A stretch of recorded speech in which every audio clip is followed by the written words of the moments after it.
pani sa ni sa ni sa pani sa ni sa ni sa pani sa ni sa ni sa pani sa ni sa ni sa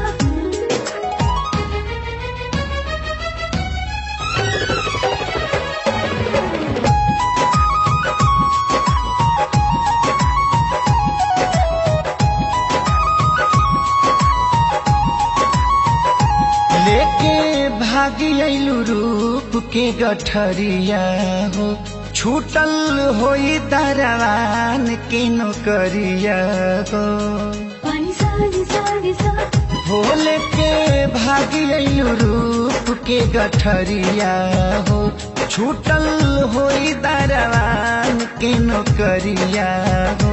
रब अब करी करी कैल छोड़ दिहले, रब अब करी करी कैल छोड़ दिहले।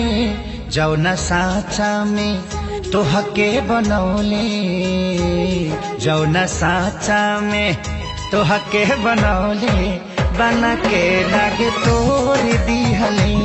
जौना साचा में तोहके बनौले, बना के लागे तोड़ दिहले।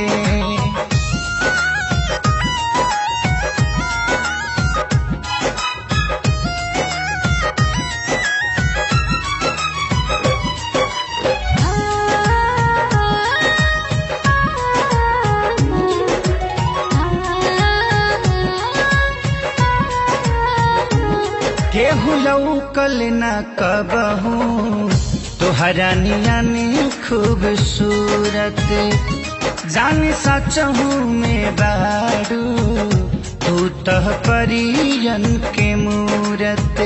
इतना न कर बखान तू कि गुमान हो जाई, रह ना पाई तोहरा बिन मन हैरान हो जाई। हो केहू लौकल न कबहू तोहरा नियन खूबसूरत, जान सचहू में बारू तू तह परियन के मूरत। तोहर हमसे सनगिया के जोड़ दिहले, तोहर हमसे सनगिया के जोड़ दिहले। जौना साचा में तोहके बनौले, जौना साचा में तोहके बनौले, बना के लागे तोड़ दिहले। जौना साचा में तोहके बनौले, बना के लागे तोड़ दिहले।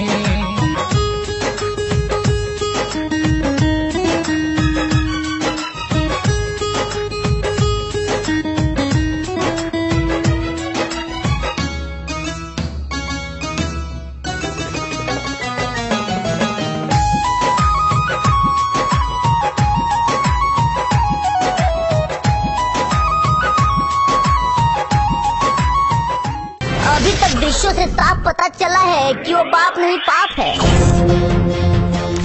अरे जिस उम्र में नाती पोता के उंगली पकड़ा के दुनिया की अच्छी शिक्षा देनी चाहिए, उस उम्र में एक बाप अगर शादी करे अपने जवान बेटा के रहते हुए, तो उस बेटा को तो धरती फाड़ के घुस जाना चाहिए। तोरा छाती पे चढ़ के बरत जाई, तोरा छाती पे कि अगर तेरा बियाह से हमरा प्रॉब्लम भई त कार्रवाई तोहरो पे होई। बाबूजी आज के बाद से हमार बेटा ना पट्टेदार है।